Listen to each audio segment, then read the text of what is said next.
you sit down and generally watch, and it becomes a piece of equipment that you need to go to.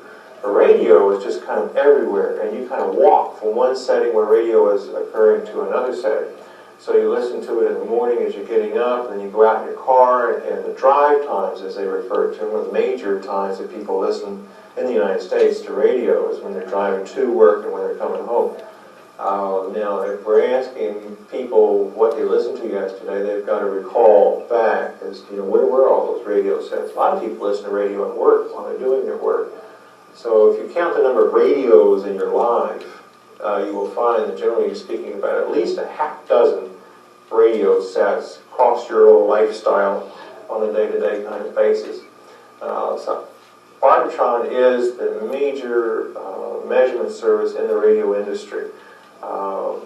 Lots of people have heard about Nielsen television rating services, which is in the television side of the fence, and we are kind of share that market in terms of providing measurement data for the television services. But in radio, Arbitron is the major book. We are probably providing most of the radio stations with most of their ratings that they receive. Let's talk about television for a little while. Think about Sunday, think about yesterday, and the amount of television that you watched. The number of hours of television. Now I'm going to slow down here for a second. I want you to kind of think about it. You watched probably some news, I would think. You might have watched a sports show. You might have watched some of the regular kind of programming. Yesterday was Sunday, so we didn't have a chance to watch the soaps or the early morning kind of news shows. But Sunday morning has some of the best news programming on, so you might watch that, some of the public affairs programs. So while I've talked, I hope you got a handle on the number of hours that you watch. Notice I'm not saying minutes, because I'm going to bet everybody watched at least an hour of television. Anybody not watch more than an hour worth of television? 1, 2, 3, 4 people. 5, 6. Watch less than an hour worth of television. This is interesting. Most people, on a day-to-day kind of basis, are looking at their television sets up to a half dozen hours a day. Most television sets in the United States are viewed about more than 40 hours per week. There's an interesting kind of correlation between age, which will account for why you all look so little at television, and television viewing. Now, I had a blackboard, I would draw this for you, so I almost have to go with a kind of a picture, but I'm going to draw a curve in terms of the amount of viewing related to your age. Needless to say, when you're born, you don't watch too much television, right? But it doesn't take too long before you are camped out in front of the television set to look at early childhood programs, the cartoons. A lot of parents, young parents, use television as a babysitter. So even without full comprehension of the language or whatever, the child is sitting there watching the pictures. So television viewing takes off early in your lives. And some marvelous television occurs really for children. It will peak, our television viewing for our entire life will peak right around the age of 12. Between 12 and 13 years of age is the maximum number of television hours that a child will watch in the United States. This will be up to 12 hours a day.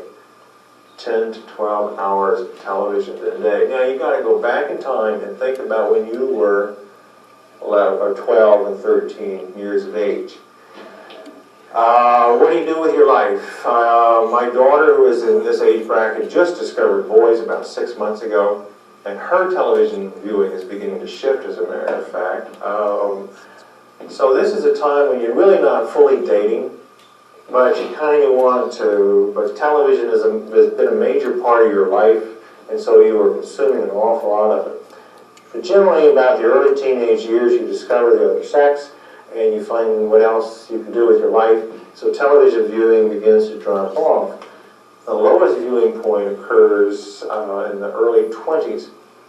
Generally, you're deeply involved in higher education. In this particular group, you're starting off with your career, you just got yourself married, you're just absolutely wrapped up and doing other things besides sitting in front of the television. So some of the lowest viewing occurs at that particular time in our lives. And then we start having babies ourselves, right? And we begin camping our own children out in front of the television, and our own viewing as a parent now begins to pick up. And we'll actually kind of plateau during our 30s, and we will watch kind of a consistent amount of television unless there is some kind of lifestyle shift, at which time we'll watch a lot more.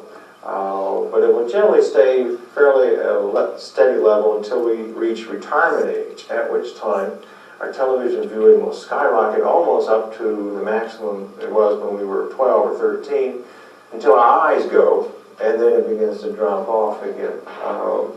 So, again, when I asked how many hours of television you all watched, it's not unusual, given your qualifications and your age brackets, that you don't watch that much television. But a lot of people watch a lot of television. A lot of people are, quite frankly, very concerned about the number of hours that is being devoted to television viewing. We spend a lot of time figuring out how many hours people are watching and what they're particularly watching. The major reason that we're doing this is because the advertising industry is very, very interested in getting their messages out.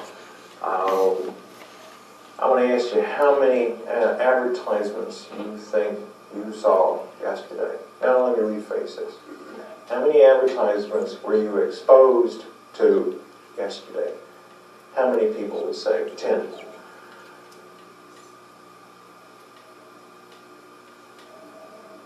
10 advertisements. All forms. Television, radio, newspapers. All forms of billboards. 100. How many people would say they were exposed to 100? How many people would say more than 100? How many people would say more than 1,000?